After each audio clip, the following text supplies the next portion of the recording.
Why do you think, I'm sorry to take you off track, well, why do you think St. Petersburg? I mean, when I think of St. Petersburg in Russia, that's kind of more of the arts and music and theater city. Port City on the Baltic. So geography for commodities, materials. Right. Second largest city in Moscow. This doesn't strike me as a factory town as an ex-Detroiter. No, I think somewhere along the way in the early days, probably 1995, somebody convinced Ford to build a plant in St. Petersburg. They were the first. We followed up, not building a plant, but we followed up with a joint venture with Autovaz, the big elephant of Russia, and built a joint venture with them down in Toyati. So we were second. But somebody convinced Ford to go to St. Petersburg, and I really don't know the story behind it. But because Ford was there and they saw what it did to absorb the labor and to increase the wage, they got a taste for that in their mouth. So yes, St. Petersburg is, very, culturally reminiscent of the Soviet Union and before. But once they got the taste of the wage and the labor absorption, once they got the taste for that, they just put the accelerator down. Once they found out that I was considering St. Petersburg as a site, they could not do enough to bring me up there and show me land, explain the layout of the city. They rolled out the red carpet. St. Petersburg wasn't necessarily our first choice. We had two other sites. Ultimately, the three bidders story, what's going to have the best access. When you build a plant, you want to know three things. What's my access to water? Plants use a lot of water. What's my access to electricity? What's my access to natural gas? And what's the cost? What's the cost and what's the supply? You get to those questions pretty quick during the negotiations, right? How much is it going to cost per square meter for the property? So we had more than one site. We ended up in St. Petersburg, but they couldn't do enough. And the negotiations were kicked off. The guy that approached me, I was visiting a dealer in St. Petersburg, a couple of big dealers in St. Petersburg. So I was visiting St. Petersburg, and the guy who was in charge of the infrastructure of St. Petersburg found out that I was at the airport and called someone to see if I could delay my flight by one flight. He wanted to come and talk to me about building a plant in St. Petersburg. It's a little too early for that. But my planning assistant said, stay. We'll probably learn something. And so as it turns out, he didn't speak English, but guess who spoke English? His wife. The female. His wife. So he brought his wife along. And we went back and forth, and his name is Blank. I got to like him very much. Long story short, what Blank did in St. Petersburg to build up automotive investment, because he was in charge of it all. You know that he is now in charge of like all the industrial projects for Russia. I mean, he got a big time job, right? Heavy. And I kind of got to like him.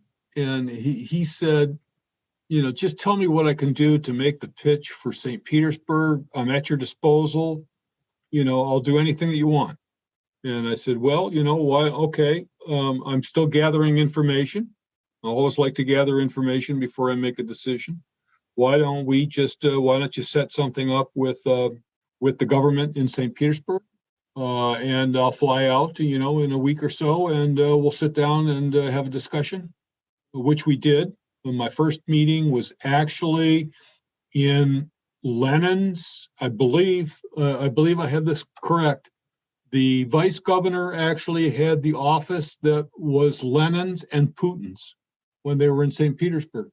I know for sure it was Putin's. I may be confusing but so we met like kind of at the junior level and went out for dinner and talked. Nice guy, competent group.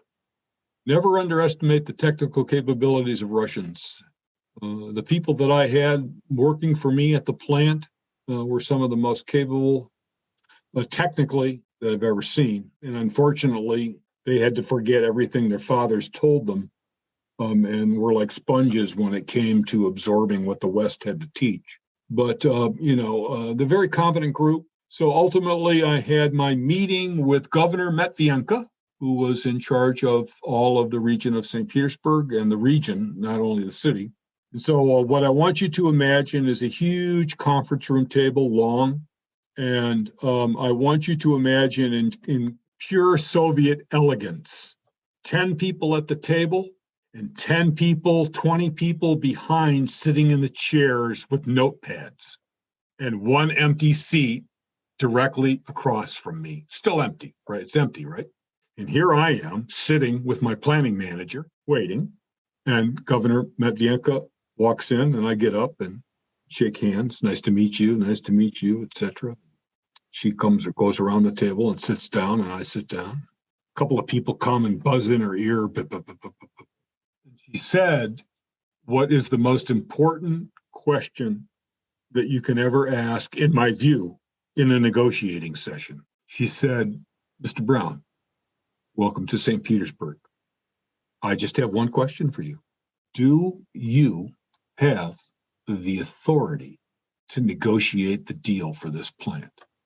That's all of us in a negotiation always hope that we're talking to a decision maker or a check writer. Absolutely. Figuring that I would get flustered. And I just looked up and said, Governor, I am General Motors in Russia. You're talking to the right person.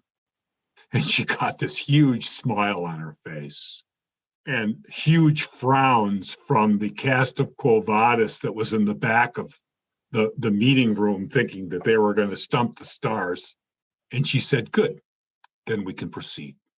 And I must tell you, she broke through every wall. She says, from bribes to whatever, if you ever have a problem, if you want to come to St. Petersburg, the people that are sitting at this table, she didn't talk about the cast of Quo Vadis behind her.